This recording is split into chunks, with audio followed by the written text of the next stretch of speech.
Guys வீடியோக்குள்ள போகிறதுக்கு முன்னாடி வீடியோ லைக் பண்ணிட்டு பாருங்கள், சப்ஸ்கிரைப் பண்ணிட்டு பாருங்கள். இந்த எபிசோட் ஸ்டார்டிங்கில் பார்த்தீங்கன்னா ஹீரோட ஃப்ரெண்ட்ஸ் எல்லாமே உட்காந்துட்டு பேசிகிட்டு இருப்பாங்க. நம்ம ஹீரோயின் வந்துட்டு பாட்டி வீட்டுக்கு போயிருப்பாள். ஸோ அங்கே நல்லா ஃபேமிலியாக வந்து என்ஜாய் பண்ணிவிட்டு ஹீரோ கூட அழைச்சிட்டு போயிருப்பா. அவங்க எல்லாம் ஃபோட்டோ எடுத்துகிட்டு இந்த மாதிரி ஃப்ரெண்ட்ஸ் காமிச்சிருப்பாங்களா. ஃப்ரெண்ட்ஸ் எல்லோரும் வந்துட்டு டிஸ்கஸ் பண்ணிப்பாங்க. ஓகே ஏம் வந்து ஹாப்பியாக இருக்கா அப்படின்ட்டு. அதில் ஒரு பொண்ணு இருக்கா, அந்த மாடல் பொண்ணு இருக்கா, பேர் பெல்லா. ஸோ பெல்லா என்ன பண்ணுறான்னா போஸ்ட் பண்ணிடுறா இன்ஸ்டாகிராமில். ஃப்ரெண்ட் வந்து கேட்குறா ஏன்டி போஸ்ட் போட்டான்னு கேட்கும்போது இதை பார்க்கட்டும், ஹீரோயினோட மாமியார் வந்துட்டு இதை பார்க்கட்டும் அப்படின்னு சொல்லுவாங்க.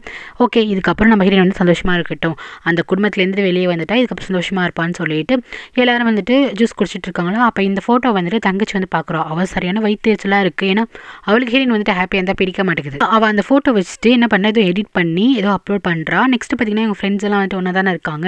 அதில் ஒரு பொண்ணு வந்துட்டு டக்குன்னு இந்த பாரு மீடியாவில் என்ன போயிட்டுருக்குன்னு சொல்லிட்டு சோஷியல் மீடியாவில் என்ன போயிருக்கு பார்த்தீங்கன்னா இவள் வந்துட்டு பெல்லா வந்து போஸ்ட் பண்ணியிருப்பாள்.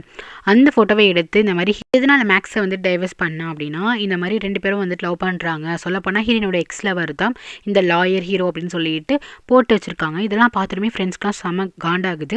அதுக்கப்புறம் இவங்கெல்லாம் ஃபோன் பண்ணி இந்த மாதிரி ஃப்ரெண்ட்ஸ் வந்து கால் பண்ணுறாங்க. இந்த மாதிரி நான் ஜஸ்ட் பெல்லா வந்துட்டு போட்டாடி, பட் இந்த மாதிரி யாரோ ரூமர் வந்துட்டு கிரியேட் பண்ணிட்டாங்க, சாரி அப்படின்னு சொல்லிட்டு ஃப்ரெண்ட்ஸ் எல்லாம் கேட்குறாங்க. நம்ம ஹீரோயின் வந்துட்டு பரவாயில்ல இருக்கட்டும், ஒரு பிரச்சனையே இல்லை அப்படின்னு சொல்லிடுவா. இப்போ ஹீரோயின் வந்துட்டு அவள் நேட்டிவ்க்கு தான் போயிருக்கா. அங்கே தான் நம்ம ஹீரோட வீடு நேட்டிவ். இங்கே எல்லாம் வந்துட்டு ஸ்கூல் மேட்டு எல்லாரும் அங்கே தான் இருந்திருப்பாங்க. ஹீரோட வீடும் அங்கே தான் இருக்குது. ஸோ ஹீரோ வந்து என்ன பண்ணுறான்னா அவனும் பெருசாக எடுத்துக்கல. அதுக்கப்புறம் பார்த்தீங்கன்னா மீடியா பீப்பிள் என்ன பண்ணுறாங்கன்னா ஹீரோனை வந்து கான்டாக்ட் பண்ணணுன்னு ஃபோன்லேயே வந்து ஒரு இன்டர்வியூ எடுக்கிறாங்க. ஸோ இதெல்லாமே வந்து லிசன் பண்ணுறாங்க. ஆஃபீஸில் இருக்கவங்க ஃப்ரெண்ட்ஸ் எல்லாமே லிசன் பண்ணுறாங்க. இந்த மாதிரி கேட்குறாங்க, நீங்கள் வந்து மேக்ஸை டைவர்ஸ் பண்ணுறதுக்கு காரணம் வந்துட்டு நீங்கள் வந்துட்டு ராமினை வந்துட்டு இப்போ உங்கள் எக்ஸில் வரா நீங்கள் வந்து லவ் பண்ணிட்டு இருந்தீங்களா, அவர் வர போய் தான் வந்து நீங்கள் மேரேஜ் வந்து பிரேக்கப் பண்ணிங்களா அப்படின்னு சொல்லிட்டு கேட்குறாங்க. அந்த மாதிரி பெல்லாவோட இன்ஸ்டாகிராம் பேஜில் உங்களோட ஃபோட்டோ இருந்துச்சுன்னு சொல்லிட்டு கேட்குறாங்க. பெல்லா வந்துட்டு சாரிடின்னு அங்கே எங்கள் ஃப்ரெண்ட்ஸ் கிட்டலாம் சொல்லிட்டு இருக்கா. அப்போ நம்ம வீட்டில் வந்து தெளிவாக சொல்கிறோம், இல்லை எங்கே வந்துட்டு வேறு பிரச்சனை, மேக்ஸ் வந்துட்டு வேறு பிரச்சனை எனக்கும் மேக்ஸுக்கும். ஸோ அதனால தான் நாங்கள் 2 பேர் டைவர்ஸ் பண்ணோம், இதுக்கும் ஹீரோக்கும் சம்மந்தம் கிடையாது, ஹீரோ எப்போவுமே என்னோட ஃப்ரெண்டு அப்படின்ட்டு அவன் அந்த ஃபோன்லேயே பேட்டி கொடுக்குறா. இதை வந்துட்டு அந்த பக்கம் தங்கச்சியும் கேட்குறா, ஆஃபீஸ் மட்டும் கேட்குறாங்க. ஹீரோ வந்து ஆப்போசிட்டில் தான் உட்காந்துருக்கான். நானும் ஹீரோவும் எப்போவுமே நல்ல ஃப்ரெண்ட் மட்டும் தான் அப்படின்னு வந்து அவள் சொல்கிறா. சொல்லிவிட்டு ஓகே நான் வந்துட்டு ஃப்ரீயாக இருக்குன்னு நினைக்கிறேன், நான் வெக்கேஷனுக்காக வந்திருக்கேன், நான் ஃபோனை கட் பண்ணுறேன் அப்படின்ட்டு ஹீரோயின் வந்துட்டு கட் பண்ணிடுறா. அதுக்கப்புறம் ஹீரோவை பார்த்துட்டு சாரி என்னால் உங்கள் ப்ரொஃபஷன் வந்து அடிப்படை போகுது அப்படின்னு சொல்லி கேட்கும்போது ஹீரோ பரவாயில்ல இருக்கட்டும் அப்படின்னு அவன் சொல்கிறான். அதுக்கப்புறம் இப்போ எல்லாருக்கும் தெரியும் இதெல்லாம் பண்ணது வந்து கண்டிப்பாக என் தங்கச்சி தான் பண்ணியிருப்பான்னு சொல்லிட்டு நீ தானே இந்த மாதிரி ஃபோட்டோலாம் வந்துட்டு மார்ஜின் பண்ணி போட்டங்கும் போது நான் ஏன் பண்ண போகிறேன், நீ தான் உன்னோட இன்ஸ்டாகிராம் பேஜில் இந்த மாதிரி போட்டிருக்க, இது காரணம் நீ தான் அப்படின்ட்டு பெல்லா மேலே பழி போடுறா. பெல்லாக்கா சமக்கம் வருது. உடனே வந்துட்டு உன்னை விட மாட்டேன், நீ தான் அதை வந்துட்டு போஸ்ட் பண்ணியிருப்ப அப்படின்னு சொல்லிட்டு அடிக்க போகிறாளா. இவன் என்ன பண்ண டக்குன்னு சேர் நவுத்திட்டு உங்களுக்குலாம் ஒரு வேலையே கிடையாதா, கம்பெனியில் வேலை பார்க்காம இந்த மாதிரி வைலன்ஸாக தான் இருப்பீங்களா, எப்போ பார்த்தாலும் என் அக்காவோட ஃப்ரெண்ட்ஸ் எல்லாமே வைலன்ஸாக தான் இருக்கீங்க, எப்போ பார்த்தாலும் அடிக்கிறது லோக்கலில் நடந்துருக்கு, இதே தான் உங்களுக்கு வேலை, போங்க ஒழுங்காக ஒர்க் பண்ணுற வழியை பாருங்கன்னு சொல்லிட்டு ஃபேஸில் ஒரு மாதிரி வச்சுட்டு போகிறாளா. இதெல்லாம் பார்த்துட்டு பெல்லாக்கு சமக்கம் வருது. விடுங்க நான் அவளை அடித்து சாகடிச்சேன்னு சொல்லிட்டு போகிறாளா. அப்போ ஃப்ரெண்ட்ஸ் எல்லாம் வந்து ஸ்டாப் பண்ணிட்டு அமைதியாக இருக்கும் தப்பு தான், நீயும் உடனே வந்துட்டு இன்ஸ்டாகிராமில் வந்துட்டு அப்லோட் பண்ணேன், இந்த பிரச்சனை வந்து ஒன்றால் கூட தான் ஸ்டார்ட் ஆகிருக்கும், அமைதியாக இருக்கா இரு அப்படின்னு சொல்கிறாங்கன்னா. அதுக்கப்புறம் கொஞ்சம் அமைதியாக காமாக தான் இருந்தாலும் நம்ம உடனே அவள் டைவர்ஸ் பண்ண உடனே இந்த மாதிரி போஸ்ட் பண்ணியிருக்கக்கூடாதுன்னு அவளுக்கு வந்து தோணுது. நெக்ஸ்ட் பார்த்திங்கன்னா ஹீரோயின் வீட்டிலலாம் வந்து கேட்குறாங்க, ஏன்னாம்மா இந்த மாதிரி இஷ்யூ போயிட்டு இருக்குது அப்படின்னு சொல்லிட்டு கேட்குறாங்க. ஹீரோயின் என்ன பண்ணுறாங்கன்னா இந்த மாதிரி இதுக்கு வந்துட்டு என் ஃப்ரெண்ட்ஸ் வந்துட்டு காரணம் கிடையாது, அவங்க வந்துட்டு இன்ஸ்டாகிராமில் போஸ்ட் பண்ணிருக்காங்க, இந்த மாதிரி ஆயிடுச்சு, உனக்கு ராமின் மேலே இன்ட்ரெஸ்ட் இருக்கா அப்படின்னு சொல்லிட்டு கேட்குறாங்க. இல்லை அவர் வந்து எனக்கு ஒரு நல்ல லாயர், எனக்கு ஒரு நல்ல ஃப்ரெண்டு, அப்படிலாம் ஒன்றும் கிடையாது அப்படின்னு சொல்கிறாங்க. நெக்ஸ்ட்டு பார்த்தீங்கன்னா நாட்டு இருக்கானா அவன் என்ன பண்ணுறான்னா நிம்கிட்ட வந்து கேட்குறான், உண்மையிலேயே வந்துட்டு ஹீரோயின் வந்துட்டு ராமின்காக தான் டைவர்ஸ் பண்ணாங்களா அப்படின்னு சொல்லிட்டு கேட்குறான். ஏன்னா அந்த பேப்பரை நியூஸில் இன்டர்நெட்டில் வருது, அவனும் படிச்சிருப்பானே. உடனே வந்துட்டு சேச்சே அவங்களுக்கும் அந்த மாதிரி லாயருக்கும் எந்த சம்மந்தமும் கிடையாது, அவங்க 2 பேரும் ஜஸ்ட் வந்து ஃப்ரெண்டு மட்டும்தான் அப்படின்னு வந்து சொல்கிறா. சரி அப்புறம் ஹீரோயின் வந்துட்டு எங்கே போயிருக்காங்க, அவங்கள நான் பார்க்க இருக்கேன் அப்படின்னு நாட்டு வந்து சொல்கிறா. நாட்டு வந்து நம்ம ஹீரோயின் மேலே இன்ட்ரெஸ்ட் இருக்க மாதிரி ஸ்டார்டிங்கில் காமிச்சிட்ருக்கான். இது வந்து தங்கச்சிக்கு செம டென்ஷனாக இருக்குது, உங்களுக்கு கொஞ்சம் கூட அறிவே கிடையாதா, ஒரு மேரேஜ் ஆன பொண்ணு இட்ஸ் ஓகே டைவர்ஸ் ஆயிடுச்சுன்னு வச்சுக்கோங்க, ஒன்றே போயிட்டு அவங்க பின்னாடி இதில் ஒன்று அலையிறதாங்கும் போது ஆமாம் ஏன்னா அவங்க சிங்கிள் தானே டைவர்ஸ் கிடையாது இல்லை, நான் அவங்ககிட்ட அப்ரோச் பண்ணல என்ன இருக்குது அப்படிங்கும்போது சரியான வந்துட்டு கேவலமான ஆளாக இருப்பா போலி அப்படின்னு வந்து சொல்கிறா. சரி நீ அதெல்லாம் நீ சொல்ல தேவையில்ல, ஃபஸ்ட்டு எனக்கு அட்ரஸை கொடு அப்படின்னு வந்து கேட்குறான். சொல்ல முடியாது அப்படின்னு சொல்வாளா. உடனே வந்துட்டு எனக்கு சாமியில் இருக்காங்கன்னு தெரியும், அங்கே எங்கே இருக்காங்கன்னு தெரியாதுல்ல, அட்ரஸ் தெரியாதுல்ல, ஸோ கேட்டால் தரமாட்டுக்கிறா. அவள் தரமாக போயிடுவா. இருந்தாலும் அசிஸ்டண்ட்டை வந்துட்டு இந்த மாதிரி ஹீரோனோட அட்ரஸ் எனக்கு வந்துட்டு கேட்டு சொல்லுங்கள் அப்படின்னு சொல்கிறான். அதுக்கப்புறம் இந்த தங்கச்சி இருக்கால வில்லி என்ன பண்ணுறான்னா இந்த மேக்ஸோட வீட்டுக்கே போயிடுறான். நான் இதுக்கப்புறம் இந்த வீட்டில் தான் இருப்பேன், அந்த வேலைக்காரன் சண்டை போடுறான், அந்த பாரு நான் வீட்டு முதல்ல என்ன வேலையை விட்டு தூக்கிடுவேன் சண்டை போட்டுருப்பாள். அப்போ கரெக்டாக வந்துட்டு மீன் வரா, யாரை வந்து நீ வேலை விட்டு தூக்க முடியும், யாரையும் தூக்க முடியாது, நீ இதுக்கு வீட்டுக்கு வந்திருக்கும் போது நான் மேக்ஸோட ஒய்ஃபு, ஸோ இதுக்கப்புறம் நான் இங்கே தான் இருக்க போகிறேன் அப்படின்னு ரொம்ப ஸ்டபனாக சொல்லிட்டு இருக்கா. அங்கே இருக்கவங்களாம் ஃபஸ்ட்டு இங்கேருந்து நீ போ அப்படின்னு துரத்துறாங்க. கரெக்டாக வந்து மேக்ஸ் வந்து ஹாஸ்பிட்டல் டிஸ்சார்ஜ் ஆகி அழைச்சிட்டு வந்திருக்காங்க போல். அப்போ அவங்க அம்மா வராங்க, என்ன பண்ணுற நீ, எதுக்கு நீ என் வீட்டுக்கு வந்திருக்க, வெளியே போ அப்படின்னு சொல்லிட்டு அவங்கள வந்து திட்டுறாங்க. ஸோ இவன் என்ன பண்ணுறான்னா மேக்ஸ் கிட்டே போயிட்டு, மேக்ஸ் நான் வந்துட்டு உங்க கூட ஸ்டே பண்ணிக்கிறேன், நம்ம 2 பேரும் கல்யாணம் பண்ணிக்கலாம், நம்மளுக்குன்னு பேபி இருக்குது, ப்ளீஸ் நீங்கள் அக்செப்ட் பண்ணிக்கோங்க அப்படின்னு வந்து சொல்லிட்டு இருக்கா. அப்போ வந்து இவன் ஒரு விஷயம் நினச்சி பார்க்குறான். ஹீரோயின் என்ன சொல்லியிருப்பா, நீ அந்த குழந்தைக்காகவே வந்து நீ ரெஸ்பான்சிபிலிட்டி எடுத்துக்கணும் அப்படின்னு சொல்லியிருப்பாள். ஸோ மேக்ஸ் வந்து ஓகே நம்ம குழந்தைக்காக எடுத்துக்கலான்ட்டு என்ன சொல்கிறான்னா, ஓகேம்மா இவன் இந்த வீட்டில் இருக்க கொஞ்சம் வந்து திக்கி திக்கி பேசுகிறான், இந்த மாதிரி இவன் இங்கேயே ஸ்டே பண்ணிக்கிட்டோம் அப்படின்னு கேட்குறான் சொல்கிறானா. இதை கேட்டுமே தங்கச்சியும் அம்மாவும் என்ன சொல்கிற, அவள் ஏன் இங்கே ஸ்டே பண்ணும் அப்படின்னு கேட்குறாங்க. அதுக்கு வந்துட்டு இவன் என்ன சொல்கிறான்னா, அவளுக்கு கிடையாது, அந்த குழந்தைக்காக தான், அவள் குழந்தைக்காக தான் நான் இங்கே இருக்க சொல்கிறேன், அவளுக்காக இல்லை சொல்லணும்னா ஏதோ ஒரு வழியாக இருக்கும்ல அப்படின்னு ஹாப்பியாகிடுது. அதுக்கப்புறம் நான் வேறு ப்ரெக்னெண்ட்டாக இருக்கேன், லக்கேஜ் தூக்குனா சரிப்பட்டு வராது, வேலைக்காரங்களை விட்டு லக்கேஜ் தூக்கிட்டு வா அப்படின்னு சொல்லிட்டு உள்ளார போயிடுறான். அதுக்கப்புறம் ஹீரோயின் அம்மா இருக்காங்களா, அவங்க வந்துட்டு ஆரஞ்சு தோட்டம் தானே வச்சுருக்காங்க, அந்த பிஸ்னஸ் தானே பண்ணுறாங்க. ஹீரோயின் வந்துட்டு அப்பப்போ கொஞ்சம் ஹெல்ப் பண்ணிகிட்டு இருக்கா, ஏதோ அந்த ஃபேமிலியோட இருக்கா. இங்கே பார்த்தீங்கன்னா ஹீரோ வந்துட்டு ஹீரோயின் ஃபேமிலியில் போய் சாப்பிட்டு அதுக்கப்புறம் அவன் வீட்டுக்கு போயிடுறான். அவனோட வீடு அந்த கிராமத்தில் தானே இருக்குது. ஸோ ஆன்ட்டி ஹீரோ எல்லாருமே கிளம்பி போயிட்டாங்க போல். ஆன்ட்டி வந்துட்டாங்க, அவங்க வந்துட்டு அவன் வீட்டில் தான் இருக்கான், இங்கே கிடையாது.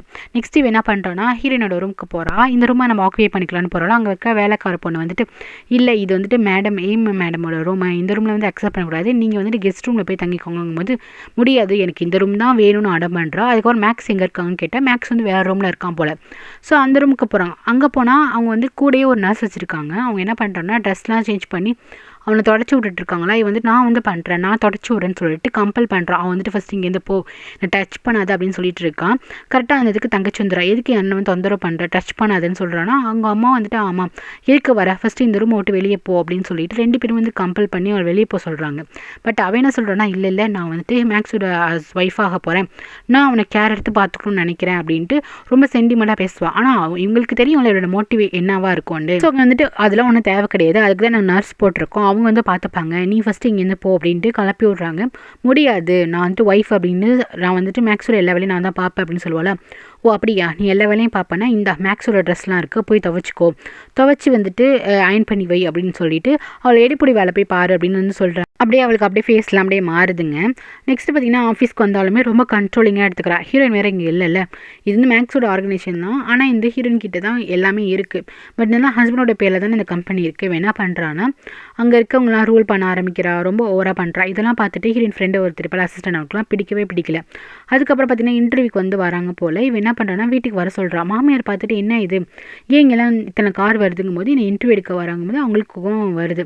நெக்ஸ்ட் என்ன பண்ணுறா, அவங்களுக்குலாம் இன்டர்வியூக்கு பேட்டி கொடுக்குறா, அவங்க வந்து ஃபோட்டோ எடுக்கணுங்கிறாங்க. இந்த வீட்டோட இவ தான் மருமக பாரி, புதுசாக ட்ரெஸ் போட்டுக்கிறான், நிறைய நெக்லஸ் போட்டுக்கிறான், அப்படியே அங்கே அங்கே நின்று போஸ்ட்லாம் கொடுத்துட்ருக்கா. இதெல்லாம் பார்க்கும்போது அவங்க வீட்டில் இருக்கவங்களுக்கு யாருக்குமே புரியல. இப்போ என்ன சொல்கிறாங்க, இந்த மாதிரி மேக்ஸு நானும் என் குழந்தை 3 பேரும் ஃபேமிலியாக இருக்க போகிறோம் அப்படிலாம் பேட்டி கொடுத்துட்ருக்கா. பேட்டி எடுத்துகிட்டு போனதுக்கப்புறம் இவங்க வந்துட்டு ஓகே நம்ம ரிப்போர்ட்டர் முன்னாடி எதுவும் ரியாக்ட் பண்ணக்கூடாதுன்னு அமைதியாக இருக்காங்க. போனதுக்கப்புறம் என்ன நினச்சிட்ருக்கேன், இந்த வீட்டில் ஒரு விஷயம் பண்ணணும், என்னோட கன்ஃபர்மேஷன் இருக்கணும், அது இல்லாமல் இந்த மாதிரி தேவையில்லாத ஆட்கள்லாம் உள்ளார கொண்டு வரது, நீ இந்த போஸ்ட் கொடுக்குறதுலாம் வந்துட்டு பண்ணுறவளை வச்சுக்காதுன்னு சொல்லிட்டு அவங்க தான் ரொம்ப ரூடாக இருப்பாங்களே, திட்டி விட்டு போயிடுறாங்க. நெக்ஸ்ட்டு மேக்ஸ்க்கு வந்துட்டு சாப்பாடு கொடுத்துட்ருக்காங்க நர்ஸு. அப்போ இவன் என்ன பண்ணுறான்னா ஓகே நான் கொடுக்குறேன் அப்படின்னு சொல்லிட்டு அவங்ககிட்ட போய் பழக போகிறான். அவன் வந்து மேக்ஸ்க்கு வந்து சாப்பாடு கொடுக்க போகிறான். அவனுக்கே ஒரு பக்கம் வேலை செய்யல. அவன் என்ன பண்ணுறான்னா இவளை பார்க்கவே பிடிக்கல, நான் ரூமுக்கு போகணும் அப்படின்னு சொல்லிடுறானா. அதுக்கப்புறம் ரூம் கழிச்சிட்டு போனதுக்கப்புறம் என்னோட ஃபுட் எங்கே கேட்குறா. அவங்க வந்துட்டு நாங்கள் தனியாக சாப்பிடுங்கன்னு சொல்லிட்டு ஃபுட்டு கொடுத்துட்டு போகிறாங்களா. இவளுக்கா செம்ம டென்ஷனாக இருக்குது, வீட்டில் மதிக்க மாட்டேங்கிறாங்கன்னு ஒரு மாதிரி டென்ஷனாக இருக்குது. நம்ம ஹீரோயின் வந்து இந்த ஃபோட்டோலாம் போஸ்ட் கொடுத்துருப்பால அதெல்லாம் வந்து நெட்டில் பார்த்துட்டு இருக்கா, ஒரு மாதிரி டல்லாக இருக்கா. வீட்டில் இருக்கவங்களாம் வாங்க நம்ம கேம் விளாட்லாம் அப்படின்னு சொல்லிட்டு கேம் விளாட்றாங்க. அதுக்கப்புறம் இவளுக்கு ஸ்கூலில் வந்து ரீயூனியன் மாதிரி நடக்குது போல். போமா நீயும் போயிட்டு வா, கொஞ்சம் ஜாலியாக என்ஜாய் பண்ணிட்டு வா அப்படின்ட்டு அவளோட ஸ்கூல் பக்கம் அமுச்சு விட்றாங்க. அந்த ரீயூனியனுக்கு எப்படின்னா அவனோட யூனிஃபார்மை தான் போட்டு போகணும். ஸோ இப்போ போட்டு போகிறா, அங்கே இருக்க ஃப்ரெண்ட்ஸ் எல்லாம் பார்க்குறா, ஓரளவுக்கு வந்துட்டு மனசுலாம் கொஞ்சம் ஹாப்பியாக இருக்குது, ஃப்ரெண்ட்ஸ் கூடலாம் என்ஜாய் பண்ணிகிட்ருக்கா. அங்கே இருக்கவங்களாம் வந்துட்டு அப்படியே ஹீரோயினை பார்க்குறாங்க. சில பேர் ரொம்ப நல்லா பேசுகிறாங்க, சில பேர் வந்து டைவர்ஸ் பற்றி பேச வராங்க. அப்போ ஃப்ரெண்ட்ஸ் எல்லாம் வந்துட்டு வாய் அடக்குறாங்க. ஸ்கூல்மேட் அவங்க வந்து வேறு, அவங்க என்ன பண்ணுறாங்கன்னா இந்த டாப்பிக்கை பேச விட மாட்டேங்கிறாங்க. ஹீரோயின் வந்து கம்ஃபர்டபுளாகவே வச்சுக்கிறாங்க. ஸோ அதே இடத்துக்கு நம்ம ஹீரோ வரான், அவனும் யூனிஃபார்மில் தான் வரான். ஹீரோ வந்து எக்ஸ்பெக்ட் பண்ண மாட்டான், ஹீரோவும் இந்த கிராமத்தில் தானே இருக்கான். ஸோ அவன் என்ன பண்ணுவானா ட்ரெஸ் சேஞ்ச் பண்ணிட்டு அவனை யூனிஃபார்மில் வந்திருப்பானா. இதெல்லாம் பார்த்துமே ஹீரோயினுக்கு வந்துட்டு ஓகே பாடி ஞாபகம்லாம் வர ஆரம்பிக்கும். அதுக்கப்புறம் 2 பேரும் உட்காந்து பேசிகிட்டு இருப்பாங்க. இப்போ தாங்க ஞாபகம் வருது, இங்கே 2 பேரும் ஸ்கூல் படிக்கும் போது 2 பேருக்குமே லவ் வந்துருக்கு. ஹீரோ வந்து நம்ம ஹீரோயினுக்கு ப்ரப்போஸ் பண்ணலான்னு சொல்லிட்டு ஒரு இடத்துல வந்து வெயிட் பண்ணிட்டு இருப்பான். அப்போ பார்த்தா ஹீரோயின் தான் வந்துட்டான்னு திரும்பி பார்த்தா அந்த இடத்துல வந்துட்டு இந்த மீன் தான் வந்து நிற்கிறான். மீன் உங்கள் அக்கா வரலையா அப்படிங்கும்போது இல்லையே அவ இங்கே வரலையே, நான் ஜஸ்ட் இந்த இடம்லாம் சூப்பராக இருக்குன்னு பார்க்க வந்தேன், ரொம்ப அழகாக இருக்குல்ல அப்படின்னு சொல்லிட்டு பேசிக்கிட்டே அப்படி தடுமாறுறா. அப்போ தான் நம்ம ஹீரோயின் வந்து தூரமாக வந்து நிற்கிறா. பார்த்தீங்கன்னா இவ வேணுக்குனே என்ன பண்ணியிருப்பானா கிஸ் பண்ணியிருப்பா. நம்ம ஹீரோயின் கண்ணுக்கு பார்த்தீங்கன்னா இந்த மாதிரி ஹீரோ வந்து கிஸ் பண்ணிட்டு இருக்காம தெரியுமா அந்த இடத்த வந்து ஓடி இருப்பா. அவள் ப்ரப்போஸ் பண்ண வந்திருப்பா, அந்த இடத்த விட்டு போயிருப்பா. அப்புறம் தான் ஹீரோ சொல்கிறான். அதுக்கப்புறம் ஹீரோ வந்து தடுத்து விட்டுருப்பான். இங்கே பாரு எனக்கு அந்த மாதிரி இன்ட்ரெஸ்ட்லாம் இல்லை, எனக்கு வந்து ஹீரோயினை தான் ரொம்ப பிடிச்சிருக்கு அப்படின்னு சொல்லியிருப்பான். பட் ஹீரோயின் வந்துட்டு கிஸ் பண்ணும் போதே தப்பாக நினச்சிட்டு போயிருப்பா, இதான் நடந்திருக்கும். அப்போ தங்கச்சி என்ன சொல்லுவானா இந்த மாதிரி ஹீரோக்கு மேலே அன்பு இருக்குக்கா அப்படின்னு சொல்லுவாங்கன்னா அப்போ அவங்க அக்கா என்ன பண்ணணும் அது தனக்கு தான் அப்படின்னு ஒரு இதில் கேரக்டரில் இருந்திருக்கா. ஸோ ஹீரோ வந்து என்ன தான் லவ் பண்ணுறான் அப்படின்னு சொல்லியிருப்பாரா. அதனால தான் நம்ம ஹீரோயின் வந்துட்டு ஹீரோ வந்து அடியோடு வெறுத்தது, நம்மக்கிட்ட நல்லா பேசிக்கிட்டு தங்கச்சி லவ் பண்ணியிருக்கானேன்ட்டு. பட் ஹீரோ பொறுத்த வரைக்கும் அவன் அதெல்லாம் பண்ணலை, இவ மிஸ் அண்டர்ஸ்டாண்டிங் பண்ணி அப்புறம் ஹீரோ கிட்ட வந்து இவ பேசவே இல்லை, அப்படியே வந்துட்டு ஹையர் ஸ்டடி போயிட்டா அப்படி இப்படின்னு போயிட்டால, அதனால கான்டாக்டே பண்ண முடியல. இப்படி தான் நடந்திருக்கும். அதுக்கப்புறம் எல்லாம் அங்கே ரிவியூ பண்ணி அதுக்கப்புறம் என்ன பேசணும் தெரியல வீட்டுக்கு வந்துடுறாங்க. இங்கே நம்ம ஹீரோனோட கார்டன் இருக்குல்ல, அவங்களோட தோட்டம் இருக்கலாம், அதெல்லாம் வந்துட்டு தீப்பிடிக்க ஆரம்பிக்குது. அப்போ ஹீரோ வந்து அந்த கிராமத்தில் தானே இருக்கான். ஸோ எல்லோரும் என்ன பண்ணுறாங்க, ஒர்க்கர் எல்லாருமே என்ன பண்ணுறாங்கன்னா ஸோ எல்லாத்தையுமே தண்ணி ஊற்றி அடிச்சிட்டு இருக்காங்க. அப்போ ஹீரோனோட அப்பா என்ன பண்ணுவாங்கன்னா ஒரு ஹுடன் மாதிரி இருக்கும், அதுக்குள்ளே தான் இருப்பாங்க. ஹீரோயினா என்ன பண்ணணும் தெரியாமல் உள்ளார பாப்பா. ஹீரோ வந்துட்டு இல்லை போவாத, அப்பாவை நான் காப்பாற்றி அழைச்சிட்டு வரேன்னு சொல்லிட்டு ஒரு ஈர ட்ரெஸ்ஸை வந்துட்டு போட்டுட்டு என்ன பண்ணுவோம்னா அவங்க அப்பா வந்துட்டு காப்பாற்றி அழைச்சிட்டு வருவான். அப்போ தான் நம்ம ஹீரோயின் கணக்கு அந்த பழையில வந்துட்டு எட்டி பார்க்கும். அப்புறம் இவனுக்கும் லைட்டாக காயப்பட்டிருக்கோமா, சரின்னு சொல்லிட்டு அவங்க அப்பாவை அழைச்சிட்டு போயிடுவாங்க. நம்ம ஹீரோனை வந்துட்டு சரி நீ வந்துட்டு ஹீரோ கூட போ அப்படின்னு வந்துட்டு அங்கே இருக்கவங்கலாம் பிளான் போட்டு இவங்க 2 பேர் சேர்த்து வைக்கலான்னு ஒரு பிளானில் தான் இருப்பாங்க வேலை பார்க்குறவங்கலாம். சரி 2 பேர் வந்திருப்பாங்க. ஹீரோயின் வந்துட்டு சாரி மன்னிச்சிடு, இந்த மாதிரி என்னால் தான் அப்படி ஆயிடுச்சுக்கும் போது இதில் என்ன இருக்குது, அங்கிள் வந்துட்டு எனக்கும் இம்பார்ட்டன்ட் தானே அப்படின்னு வந்து சொல்லுவான். இது கேட்டுமே ஹீரோயினுக்கு ஒரு மாதிரி இதாகிடும், ஒரு லைட்டாக ஒரு இம்ப்ரெஸ் ஆகிடுவா. அவளுக்கு ஹீரோவை பற்றி தாட் வந்துகிட்டே இருக்கும். ஸோ என்ன பண்ணுவான்னா பாட்டி வந்து என்ன ஆச்சுன்னு சொல்லி கேட்பாங்களா. ஸோ கேட்பா கிரமா நான் நினைக்கிறது தப்பா என்னன்னு தெரில, எனக்கு ஹீரோ மேலே ஒரு லைக் இருக்குது அப்படின்னு வந்து சொல்லுவாள். அப்போ வந்து சொல்லுவாங்க ஒரு விஷயம் வந்து நம்மளுக்கு இது இல்லை, இவங்க வந்து நம்ம சந்தோஷமாக வச்சுக்கிறாங்க, நம்மளை நல்லா பார்த்துக்கிறாங்க அப்படின்னு தெரிஞ்சு அவங்க மேலே அன்பு இருந்தால் அதை வந்து நம்ம விட்டு கொடுத்துடக்கூடாதுமா, நம்ம வந்து எடுத்துக்கணும் அப்படின்னு சொல்லுவாங்க. அதே தான் இங்கே இருக்க ஆன்ட்டியுமே, அவள் டைவர்ஸ் ஆகிட்டா அவன் மனசில் இருக்கிறத நீ சொல்லலாம், இல்லை தப்பு கிடையாது அப்படின்னு ஆன்ட்டியுமே சொல்கிறாங்க. ஹீரோக்கா ரொம்ப தயக்கமாக இருக்குது. நெக்ஸ்ட் டே நாட்டு வந்துட்டு இங்கே ஆஃபீஸ்க்கு வரான். பார்த்தீங்கன்னா அங்கே வந்துட்டு மீன் வந்து தூங்கிட்டு இருக்கா. சரி பேசாமல் போய் எழுப்பலாம் அப்படின்னா அந்த இருக்க அசிஸ்டன்ட் போவாங்களா, இல்லை வேண்டாம் அவங்க தூங்கி எந்திரிக்கிட்டோம் நான் டிஸ்டர்ப் பண்ணலன்னு சொல்லிட்டு நாட்டு வந்து அங்கேயே உட்காந்துருப்பான். இவங்க அப்பப்போ ஒரு மீட்டிங் மாதிரி வருவாங்க போல். அப்புறம் கொஞ்சம் நேசண்டி ஏஞ்சி பார்த்தா சொல்ல மாட்டிங்களா இப்படி வந்தது அப்படின்னு சொல்லிட்டு எந்திரிக்கிறா. இப்படி தான் ஒர்க் ஹவர்ஸ்லேருந்து தூங்குவீங்களா, ரொம்ப நல்லா இருக்குது, நான் சொன்னேன் அன்றைக்கி நீங்கள் ரொம்ப சின்ன பிள்ளை இப்பயும் அப்படியே தான் இருக்கீங்கன்னு சொல்லிட்டு அன்றைக்கி லாலிபாப் கொடுத்துருப்பான். அதை வச்சு தான் கலாய்ச்சிட்டு இருக்கான். போங்க ஃபேஸ் வந்து வாஷ் பண்ணிட்டு வாங்க அப்படின்னு சொல்லிட்டு அமுச்சிடுவாங்க. அதுக்கப்புறம் இவங்க மீட்டிங் நடந்துட்டுருக்கோமா, இந்த மாதிரி நான் ஹீரோயின்ட்ட பேசியே ஆகணும், நான் ஹீரோயினை பார்த்தே ஆகணுங்கும் போது இல்லை அவங்க இப்போதைக்கு வரமாட்டாங்க, அவங்க வந்துட்டு வெக்கேஷனுக்கு வெளியே போயிருக்காங்க அப்படின்னு சொல்லுவா. இல்லை நான் ஹீரோயினை பார்த்தே ஆகணும்னா வந்துட்டு ரொம்ப அடம்பிடிப்பான். நெக்ஸ்ட்டு பார்த்தீங்கன்னா இங்கே மேக்ஸ் ஆர்கனைசேஷனில் என்ன நடக்கும்னா இது வந்து மாடல் வந்து செலக்ட் பண்ணி கொடுப்பா. எப்படின்னா எல்லாருக்கும் கொஞ்சம் எல்லாம் ஒரு மாதிரி வல்கரான உள்ள மாடல்லாம் செலக்ட் பண்ணி கொடுப்பால, அங்கே இருக்க கிளைண்ட்டுக்கு வந்து சுத்தமாக பிடிக்காது. இல்லை நான் வந்துட்டு ஹீரோயின் கிட்டே பேசணும், ஹீரோயின் தான் இந்த கம்பெனியோட இப்போதைக்குள்ள சிஇஓ, நான் ஹீரோயின்கிட்ட பேசணும் அப்படின்னு சொல்கிறாங்க. உடனே இவன் என்ன பண்ணுறா, இல்லை நான் ஹீரோயினோட தங்கச்சி தான் என்கிட்ட பேசுங்க அப்படின்னு சொல்கிறா. இல்லை நான் ஹீரோயின்ட்ட தான் பேசி ஆகணும், இந்த கான்டாக்டை பற்றி அப்புறம் பேசிக்கலாம் அப்படின்னு சொல்லிட்டு அவங்க ஏஞ்சி போகிறாங்க. அவங்களுக்கு இந்த மாடல் ஃபோட்டோலாம் பிடிக்கவே இல்லை. இவ பண்ண தப்ப அங்கே இருக்க ஒர்க் பண்ணுற கொலிக்கிட்ட வந்துட்டு கோவமாக பேசிகிட்டு இருக்கலாம். அப்போ ஹீரோனோட அசிஸ்டன்ட் ஃப்ரெண்ட் இருக்காங்களா, அவங்க வராங்க. இங்கே பாரு நீ ரொம்ப ஓவராக பண்ணுற, இதெல்லாம் நம்ம ஹீரோயின்ட்ட கேட்காமலே நீ இந்த மாதிரி தேவையில்லாத இதெல்லாம் அட்வான்டேஜ்லாம் எடுத்துகிட்டு இருக்கு அப்படின்னு சொல்லிட்டு ஃப்ரெண்டு வந்து திட்டிகிட்டு இருக்காங்க. அப்போ அவள் என்ன சொல்கிறேன்னா, என்ன நினச்சிட்டு இருக்கீங்க, நான் வந்துட்டு ஹீரோனோட தங்கச்சி, அது மட்டும் இல்லாமல் நான் இப்போ ஃப்யூச்சரில் மேக்ஸோட ஒய்ஃபாக போகிறேன், ஏன் சொல்லப்போனால் இந்த கம்பெனி எனக்கு கீழே வரது கூட வாய்ப்பு உண்டு. இப்போ பார்த்தீங்கன்னா அவங்க மாமியார் ஒர்க் பண்ணுற கம்பெனியும் மேக்ஸ் கம்பெனி எல்லாத்துக்கும் சேர்மன் வந்து அந்த மாமியார் தான். இப்போதைக்கு இவளுக்கு இந்த இடத்த மட்டும் கொடுத்துருக்காங்க ஹீரோயினுக்கு. ஸோ இவன் என்ன பண்ணுறா, இதுக்குமே ஆசைப்பட்றான் இந்த தங்கச்சிக்காரி, நான் எப்போ வேணாலும் இந்த கம்பெனி நான் எடுத்துக்கலாம், எனக்கு இல்லை தான் நீங்களாம் வேலை பார்ப்பீங்க, எங்கிட்ட கொஞ்சம் மரியாதையாக பேசுங்கன்னு சொல்லிட்டு போகிறான். அதுக்கப்புறம் மேக்ஸ் கம்பெனியில் வந்துட்டு இந்த மாதிரி கிளைண்ட் போயிட்டாங்கல்ல, இது தெரிஞ்சு வீட்டில் இருக்கவங்க வந்து கேட்குறாங்க, நீ உனக்கு வந்து நாலேஜே கிடையாது, இதில் எதுக்கு நீ தேவையில்லாமல் மீன் வந்து கேட்குறான். அதுக்கு இவன் என்ன சொல்கிறான், என் அக்கா கூட நான் வந்துட்டு ஒரு 5 வருஷம் இந்த கம்பெனியில் ஒர்க் பண்ணியிருக்கேன், எனக்கு வந்துட்டு எப்படிலாம் நடந்துக்கணும் எப்படிலாம் ஹேண்டில் பண்ணணும்னு அவர்கிட்ட நிறைய விஷயம் நான் கற்றுக்கிட்டேன் அப்படிங்கும்போது, அப்படியா நீ அப்படி கற்றுக்கிட்டு தான் வந்துட்டு அக்காவோட ஹஸ்பண்டே வந்துட்டு வளைச்சி போகிறதுக்கு பண்ணியா அப்படின்னு சொல்லிட்டு கேட்குறாங்க. இங்கே பாருங்கள் பர்சனலும் ஒர்க்கும் வேறு, அதை வந்துட்டு பிரித்து பேசுங்கும் போது இல்லை எல்லாத்துலேயுமே வந்துட்டு உன்னோட பிஹேவியர்ஸ் தெரியும், பர்சனலாக ஒர்க் எல்லாமே ஒன்று தான், உன்னோட கேரக்டர் இது அதுலேயும் அப்படி தான் இருக்கும் அப்படின்னு திட்டுறாங்க. ஏன்னா இவ எதுவுமே வந்து நேர் வழியில் பண்ணலை, எல்லாமே குறுக்கு வழியில் தானே பண்ணியிருக்கா. ஸோ கம்பெனி மட்டும் எந்த அளவுக்கு நடத்த போகிறா, அப்படின்ட்டு என்ன பண்ணுறாங்கன்னா இந்த மாதிரி சொல்கிறாங்க. அப்போ இவ சொல்கிறா ஓகே ரிப்போர்ட்டர்லாம் கேட்டால் வந்துட்டு இந்த மாதிரி காசிப்பை பற்றி வெளியே சொல்லிடலாமாங்கும் போது அவங்க அம்மாவுக்கு ஒரு மாதிரி இருக்குது. இந்த நீங்கள் எனக்கு நல்ல பொசிஷன் தர மாட்டேங்கிறீங்க, எல்லாம் தெரிஞ்சால் நல்லா இருக்கும் அப்படின்னு வந்துட்டு வந்து பிளாக்மெயில் பண்ணுறா.